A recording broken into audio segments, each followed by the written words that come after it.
What up, you guys? We are here for our midweek alchemy message. We are using the Wild Unknown Alchemy deck and the Dreaming Way Tarot. No, Mystical Moments Tarot. All right, so let's get into it. We've got the Golden Rose, followed by the Lightning. So we had this card last week, came back out. And then followed by the Drowned King.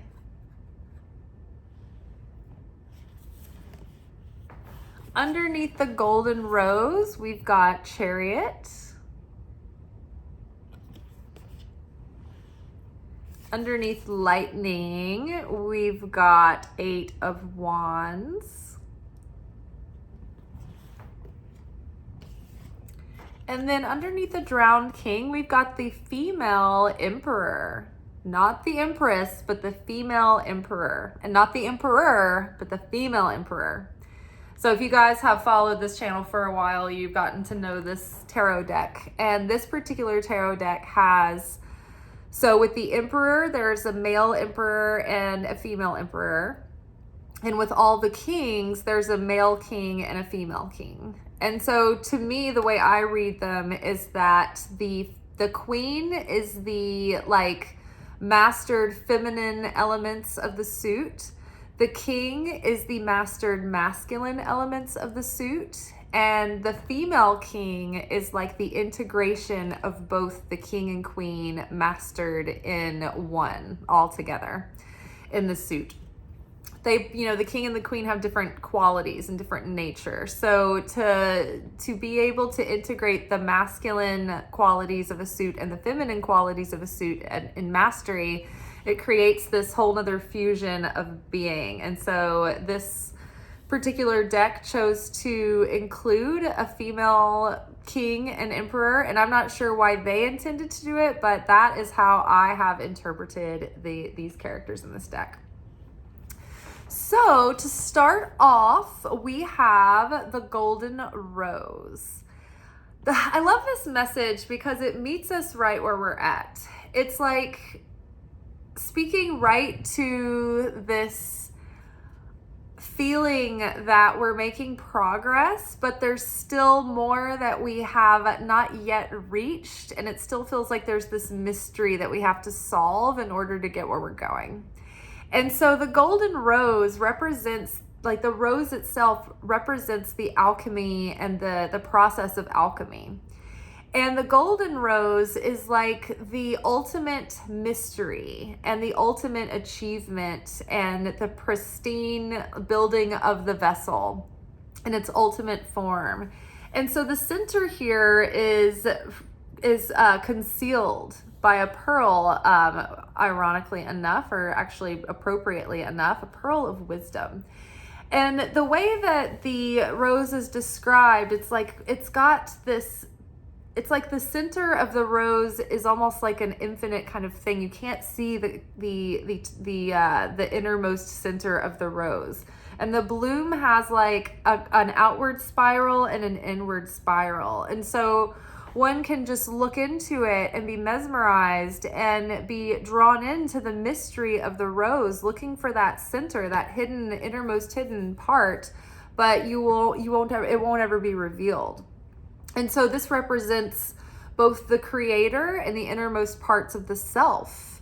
When we talk about the most abstract forms of the creator, we can't even begin to perceive the reality that the creator is because it's so abstract. And in Kabbalah and in Hebrew mysticism, this is a concept referred to many times as the innermost chambers, or the innermost hidden, the innermost concealed. And so this is the mystery of God that we will never quite tap. And so there is, because we are made in the likeness of God's image, it's like there's always these hidden depths within ourselves that, we break through these layers and we have these breakthroughs and we think, okay, I've made some progress. And then we realize that we're still not perfect and we still have this problem coming up, or this old wound rearing its ugly head, or an old pattern. And so by breaking away one layer, we just basically meet ourselves at another layer and another layer and another layer. And so to a degree, we have to sort of learn to accept that there is an element of mystery that will never be solved, and making peace with that, and even being in reverence of that, and holding that in this cherished light of beauty in the unknown. Just having awe, right? Having a moment of pure awe and wonder of the things that we cannot perceive. And so this pearl that conceals the innermost concealed is that pearl of wisdom. It's the pearl of great price that's earned over time. You know, it's interesting when the Bible verse says, don't cast your pearls upon swine. It's interesting because wisdom that is not taken and put into use is worthless, right? It's just wisdom, but it doesn't, if it's not integrated, then it's not worth anything really. And so if you cast pearls at swine, they're just going to look at the pearls. They might eat the pearls, but they're not going to understand the value of the pearls. They're not going to appreciate the beauty of the pearls. But more importantly than anything, they're not going to take the pearls and make something with them, or like mine for the pearls, seize the pearls and sell the pearls. Like, they're not going to be industrious with the pearls and make something with them. And so the wisdom goes to waste. So it's like this, even though we don't get to the center of the unknown and we may not ever completely solve the mystery, it has not been a waste. As long as we do something with the lessons that we've learned and the wisdom that we've gained, we can integrate that into our life and integrate it into our consciousness and our personality and our way of being. So that is very God satisfying right there. That is the perfection of the vessel, because like the rose also represents the vessel. It represents the Israelites, the nation of Israel. And that's not just like people who live in Israel, and it's not just people who are Jewish. The Israelites, or the nation of Israel, when it's talked about in the Jewish faith, it means it's talking about the people who are trying to be like the Creator, to be like the God of Abraham, those who follow and believe and worship and have faith in the God of Abraham. So we are the rose. And the work that we do is represented by the rose, and that spiral, right? That downward spiral, that upward spiral, the center, the innermost concealed that we will never be able to completely fathom, the beauty of the bloom and the pain and the unpleasantness, the bittersweetness of the thorns, right? So there's so much to a rose. The Chariot card is coming up underneath this to play on the idea that we are actually moving forward right now, and we're on the verge of maybe like a lot of momentum, like sudden movement in our career or in our dreams, or like with our manifestations or the vision of our life suddenly taking shape.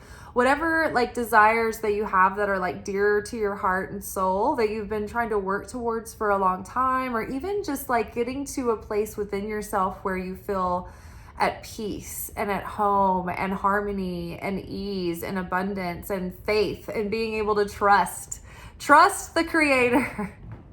It's so hard, right? Like, it's so funny too, because all the weird random videos that I kept seeing across all platforms today, it was like they kept talking about the difference between belief and faith, and faith just requiring our trust, right? Belief is more like all up in our head, and it's our dogma and all of that. But having faith and trust is the thing that allows us to just let go and live and trust that God is going to help meet us halfway to carry us forward. So the Chariot card is about sudden success, sudden movement, fast movement in a positive direction, in a victorious direction. It's about maybe windfalls of money, or being like publicly acknowledged for your talents and skills. publicly appreciated, or maybe having some kind of public victory even. But something is going well, or it will soon. And it's because of the fact that we have been devoted to the work, and all of that work that we've been doing on our soul. The inside has been shifted, and it's being shifted, and it's always being shifted. And so we're kind of like, we've built up enough momentum in our inner work that it's now starting to make a difference in our outer circumstances as well. And we may not see it quite yet, but these are like small little changes that are going to start being more evident soon. Ever since the full moon in Aquarius on Monday, like everything has been, was it Monday or Sunday? I think it was Monday. Everything has been just a little bit lighter. A little bit, or was it Sunday's full moon? I can't remember, but it was a couple of days ago. But I feel like the timeline, I feel like I jumped timelines, and I feel like the new self started to, like the higher self, that new consciousness is starting to kind of come in. It's like drip feeding, right? And it's anchoring in, and it's taking form. Because every day that I've woken up, I felt a little bit brighter about things, and feeling like a little bit more energetic. I had to hit like a real exhaustion over the past couple of weeks, and I think it was just everything, all of the inner stuff and the outer stuff, all coming to a big culminating, like a big climax, a big culmination. I was just like, oh my God, exhausted. And all of a sudden it was just like, wow, I woke up and I was like having more energy, and I was having more optimism and more enthusiasm. I mean, I was like in like the movie where the Rocky is like down, like it looks like he's gonna be down, and they're like counting, they're like, about to be at 10, and then he's like, no, let me keep fighting. I'm not done yet. Like, that's kind of what I've been feeling like. But every day has been lighter, and every day's been better. And there have also been like signs of hope in my physical circumstances as well. Like even the air in my house has started to become clearer and lighter. I know, like, if you guys have been following me for a while, you know that I've been in this a soap opera saga with my air conditioner for 3 summers in a row. I've been nearly on the brink of insanity this summer with the fact that it, the coil flooded a few years ago. It flooded the ductwork, and now I've had an excess amount of moisture and humidity in the air every year that I have to turn on my air conditioner. It's just it's so bad, and I've been trying to get it fixed with the maintenance people, and it's every time they come out, I get all hopeful, and it doesn't actually ever get fixed. But then finally a few weeks ago, they threw so much effort. They finally were like, okay, we've got a new unit approved for you.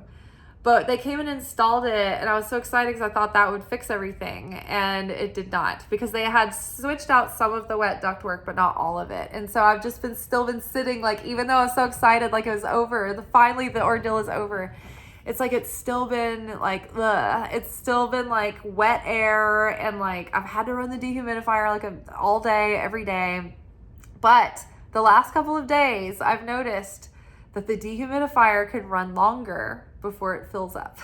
So I'm this is better. And the air is starting to feel fresher and drier. And I'm oh my gosh, are we getting are things getting better? I don't want to get too excited yet because it's been really nice outside, so the air conditioner hasn't had to run a whole lot, but it gives me signs of hope. That's not the only thing, but that's just one of the main mundane examples that I've been giving you guys. It's been one of those things that's the opponent has been using to just antagonize me with. So I think that's starting to lighten up. So we've got the lightning card here, and we did have this last week in our alchemy message. And so the good news about the lightning card is that there's significant progress made in the lab, right? And the lab is us, ourselves, our consciousness, our souls, elevation, and the work we do in our hearts, right? To change the kind of person that we are as the alchemist. And so it means that there has been a lot of progress made to purify the self and to cleanse the self of the lower aspects, the lower ego, the selfishness and the negativity. So that's good. Positive change has happened and we're at a significant milestone. However, the warning here is to not get ahead of ourselves and think that the work is finished, or even to like believe that we're aiming towards some finish line that we're never going to reach, right? Like here, you know, we're talking about the rose being like that innermost hidden, like that you're never going to get to the center of the mystery, right? It's just, you're always going to be following after it, but you're never going to get quite there. And it's the same with the work, right? We're never done. We're never a finished product. We're a work in progress. So it's about keeping that humility. For one, to keep our mind open to be mutable, to be teachable, to keep our hearts open to be mutable and teachable, like a child's mind, like a beginner's mind. A wise man knows he knows little, and the most righteous of souls know that they have nothing without the light of the Creator. They are spiritually poor on their own. So the more that we are sort of like okay with accepting that we're never going to be perfect, so we don't have to wait for our life's fulfillment to happen some far off time when we meet the criteria, right? That's perfectionism, and that's pushing off our blessings. And so we're accepting the fact that like, hey, I may not be out of the box ready, but like I am kind of like, maybe we need to get some batteries, but mostly there's no more assembly required. It's just maintenance along the way, right? Like there's no reason to hold ourselves back. No imposter syndrome, no unworthiness, no, well, maybe after I reach this milestone, then I'm good enough. None of that. We're accepting ourselves for who we are, where we are, as we are, and we're also taking that and we are continuing to do the work, right? We're not less than, we're imperfect, and we're perfectly imperfect, and that is okay. That is good. That's a good, strong place to embrace. And so when we get to that place, when we're like, okay, I'm not perfect, I've got work to do, but it doesn't mean that I've got to put my whole life on hold until I get to this state of perfection that I'm never going to reach, right? So that's where we have to prepare the vessel so that we're a vibrational match to calling in our desires, our manifestations. Because if there's some hidden belief within us that's like, oh, I'm not quite there yet, like I have all of these rough edges, I'm just going to screw this up, or I'm just going to mess it up, or whatever, I'm going to fail, then we're putting that fulfillment into the future, and we're swatting away our blessings in the present. And so we're going to start moving forward much faster when we realize that we are like, it's all the journey, right? And so enjoy where you're at, where you are, but the only power that we have is in the present moment. And so the opponent loves to get us distracted with the future, with the past, you know, sad and worried about the past, and regretful of the past, and then worried about the future and anxious and fearful of the future. And that takes our power away from being in the present moment. Usually if we're lost in the present moment, we're at the very least satisfied or distracted from our fears of the future and our bemoaning the past. And that's good, because those things don't exist anymore. All we can do, the most power we have, is in the present moment. So if there's something from the past that you regret, then atone for it in the present.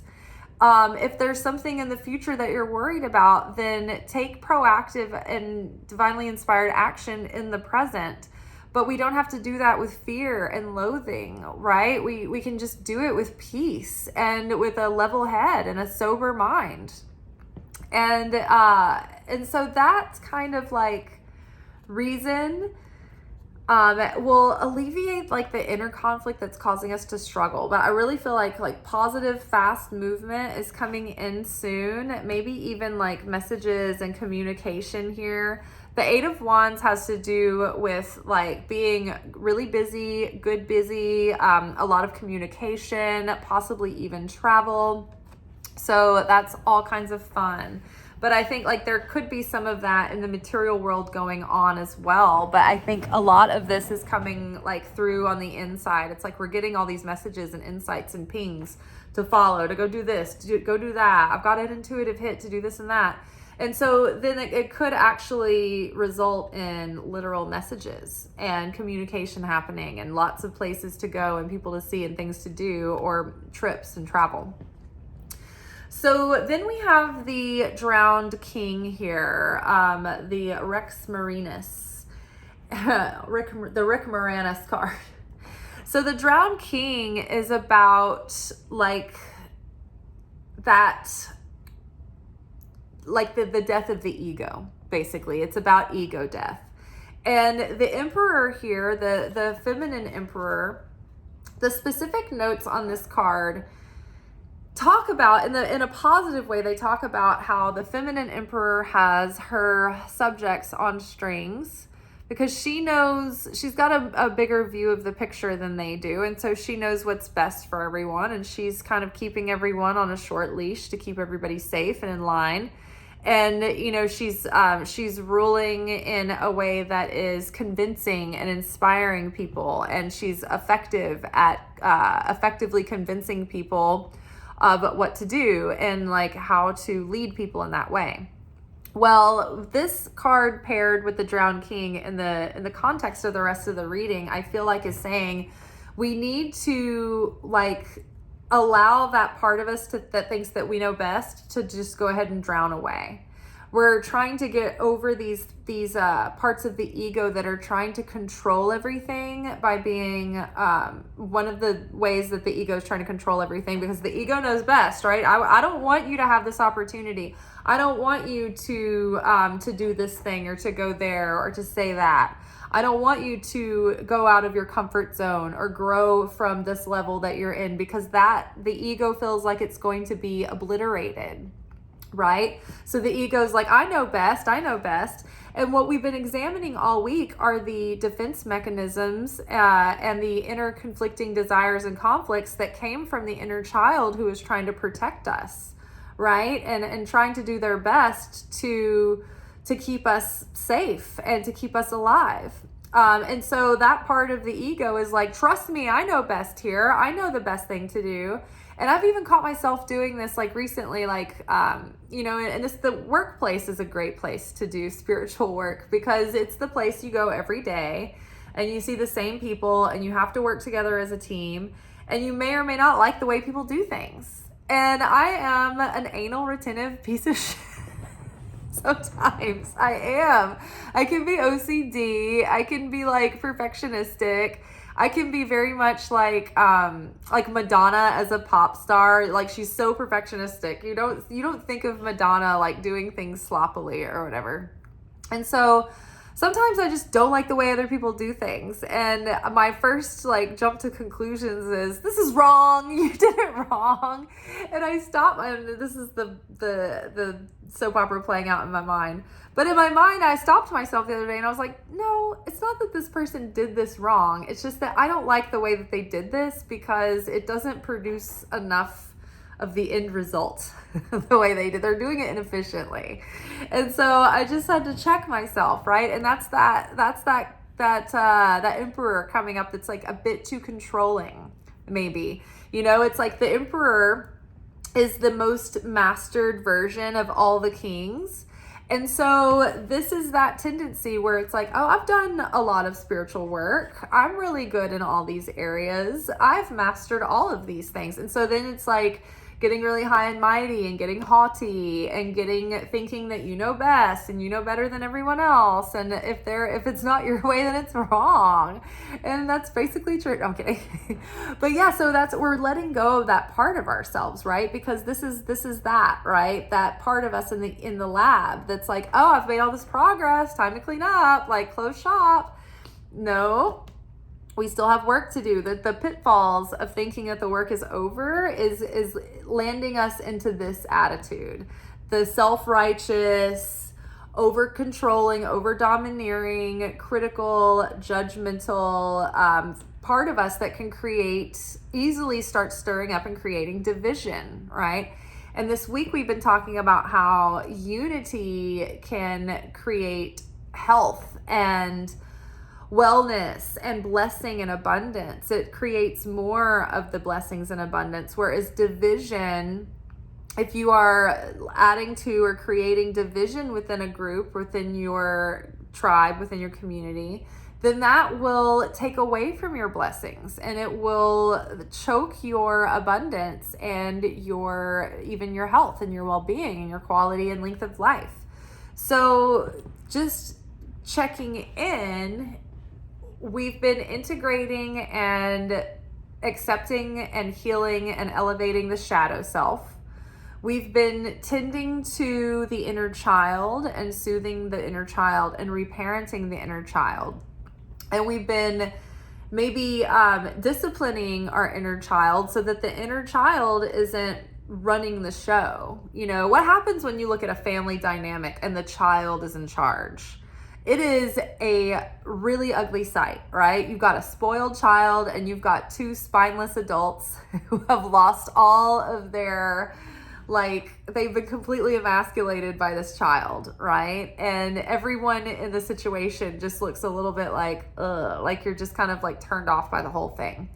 So the same within us, right? We have that inner child within us, and it's not like the inner child doesn't get to say hey, let's explore this, or let's have fun with this, or whatever. But the inner child can't always be in charge. The inner child can't be making the big life choices and the big life decisions. They can weigh in, but they can't be in the driver's seat because they're not equipped to drive. They don't understand. And the car is a symbol. If you ever had a dream with a car in it, the car represents your value system. What motivates you to move forward in life? What carries you from one place to the next, right? So is your inner child driving your values? Because then your values are going to be probably out of whack, and they're probably going to be a little unhealthy. It's going to be all candy and video games and, movies and staying up late. And fits. Throwing fits in the grocery store. I'm laying in the floor by the freezer section and I'm not moving. I'm throwing a fit in line. I want a candy bar. I'm not gonna get a candy bar. I want a candy. We're not gonna get candy. Ay. So this is finishing up. I know I'm starting to go Looney Tunes. So yes, the drowned king is all about the ego death and letting that ego death go. And that ego is going to be going into the abyss, right? It is not going out easy. And so I think it's important that we sort of soothe the ego. And we let the ego know that you're not going by the wayside. You're not going anywhere. We just want you to work with us and not against us. We're not leaving you on the side of the road. You're still in the car. We're just putting you in the very back, in the very, very, very back with the luggage for now. Well, all right, you guys, I think that's good. I think we're accepting that. Oh yeah. And in the middle of the week, or the beginning of the week, we had the riddle, right? And so that really tied in. It's sometimes the beauty is in the not knowing. But sometimes the beauty of the not knowing is the fact that that's the driving force that keeps us going. And so it's also can be the thing that if we don't have perspective around it, it can tear us apart because we get so frustrated because we think that there's some perfect finish line that we're getting to. And that's not it. That when we get to the perfect finish line, that's our death day because we've completed the work and there's no reason for us to be on earth anymore. So accepting that there's beautiful mysteries in life that we will never quite understand. And that's the same for us. There's beautiful mysteries within ourselves, about ourselves, that we will never, there are parts of ourselves that we will always be like, why am I like this? And that's okay. And that is okay. But we don't give up, and we're not done with the work. And even when things start going well, and things are sure to start going well, we're not going to get on our high horse or feeling like it's our way or the highway, or that like we're right, everyone else is wrong, or that we're finished with the work, that we've reached our destination, and that there's no more work on ourselves to do. There's definitely work on ourselves to do. The ego would love for you to think that there's no more work to do. So our prescription is humility and an open, teachable mind with curiosity and a sense of adventure and a sense of innocence and curiosity about ourselves, right? Me and my nephew have been talking all week about like just accepting in some way that we're like terrible people. And we're not terrible people. Like my nephew, I know what he means. And I was like, I know I'm a shitty shit person. But like, we're not shitty shit people. But everyone has those sides of them, right? And so we're just like, okay, I'm accepting these parts of myself.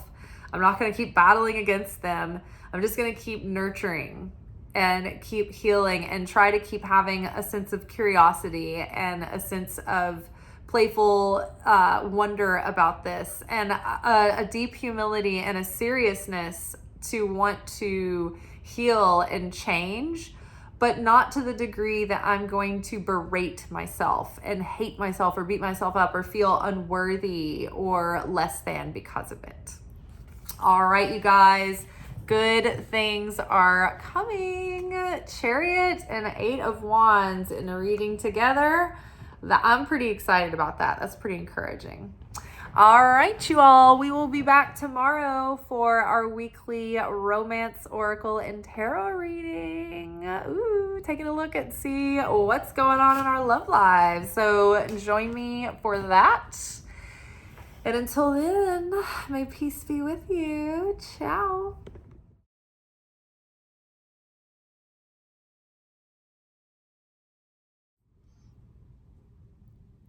Thank you for watching. If you enjoyed this video and you got something out of it, then please give it a like. Subscribe to the channel. Turn on notifications to be notified of when I drop content. Like the videos, comment, share them. Anything that you do helps these messages get out to other people who need them. So you watching a video and taking an action on it actually makes a positive difference in someone else's life.